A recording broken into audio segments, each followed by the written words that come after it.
न हो, काहे परेशान करत रहो? अरे देखो रुको मत हटाओ मत। ओहो भागल जाता नी। अरे भागल नहीं खुजत, लेकिन यही दिन को तो कितना दिन से हम इंतजार करत रहनी। अच्छा हमार बात सुना। बोला। तोहरे खातिर हम तो साथ कोई नार झकनी, बुझाता? हाँ हो कुल बुझता नी।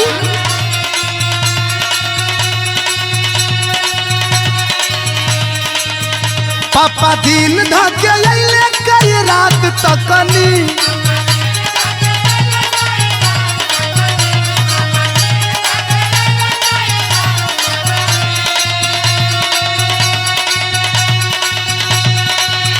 काहे ऐसे चोना करेलू सासू के धिया हो, सुहाग वाली रतिया बुता दिया हो। अरे दिया ना बूती हो, बुता दो।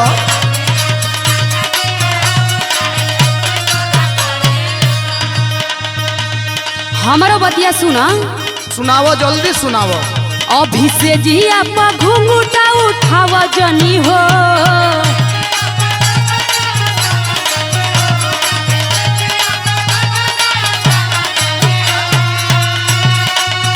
दहिया लोच बाटे गोदी में सुताव जनी हो। अरे आज ना मानो। काहे ना मन बहो, तनी होखे दसया ने सासू के बेटा हो, तबे मजाली हसे जिया पर भर पेटा हो। आपका दोहरा के सयान होइबू। अरे हाँ हो,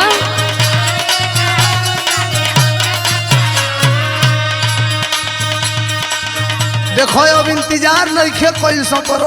अरे तोहरा इंतजार करे के पड़ी हो। सुनो न। बोला बोला। लाले रंग के जोड़ा में लागेलू बड़ी सुपर, लसा जैसे साट जा पलंगिया के ऊपर। ओहो ये सब गलत बात बा। आओ न।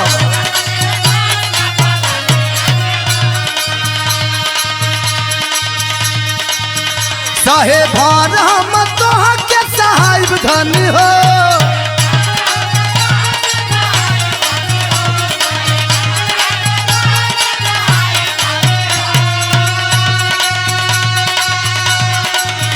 जितना कहबू उतने बात के बढ़ाइब धनी हो।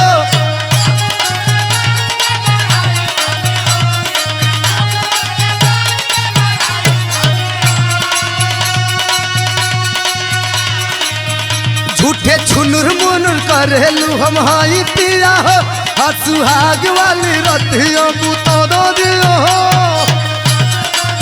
हम कह दे तनी ना कि ना बुताई। ना ना आज ना मानो।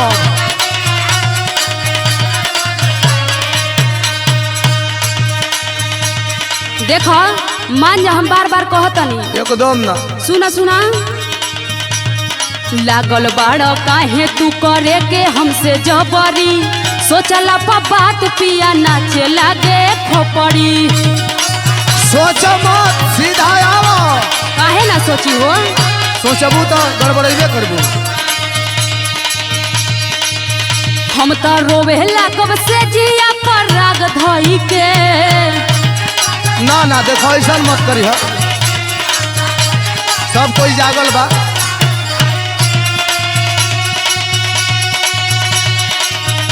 तू तो खुश होइबा हमारा के दुख दई के।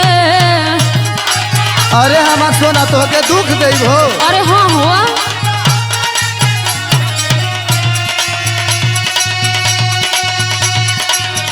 पहले होखे दा जवान ये सासू के बेटा हो, तबे मजाली हंस जिया बबर बेटा हो।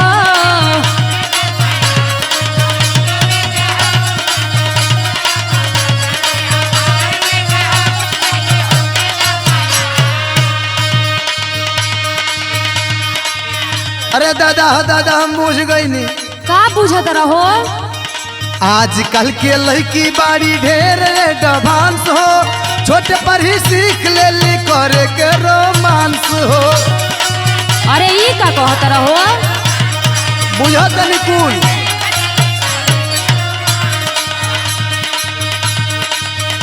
आवा चोचावा में चोचावा लड़ावा धनी हो।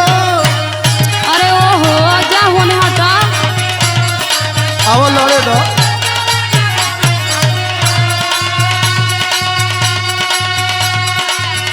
तनी प्यार के समंदर देखावा धनी हो।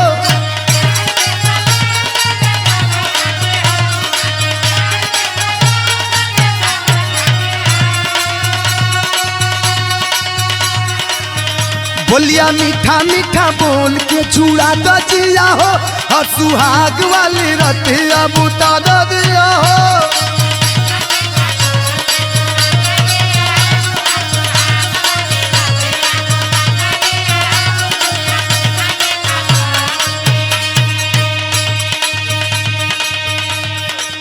देखो हमारा बड़ी गुस्सा बरता, कहत नहीं तू बाहर चल जा। अरे सुहाग रात में खिसिया जाला, पागल हो काहे ना हो सुना का। रोहित राजेंद्र सैया सट नहीं भीरी, देवालाल हो पड़ल बड़ा कहे हमारा पीरी। तो मैंने दूसरा का धीरे जाई। हाँ हाँ तो का करबहो।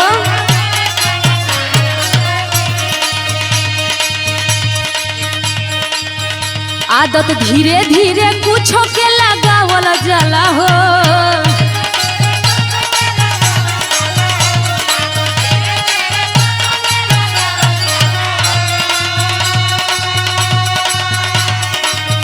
अपना मेहरी के ऐसे न सतावल जाला हो।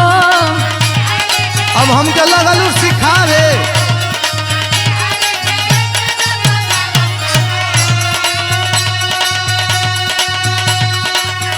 तनी उठे द तूफान ये सासू के बेटा हो, तबे मजा आई से जिया भर पेटा हो।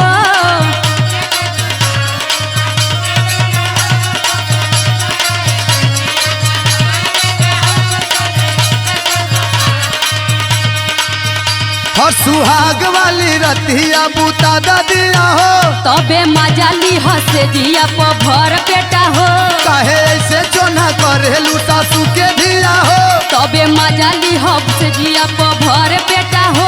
और सुहाग वाली रतिया बुता द दिया हो।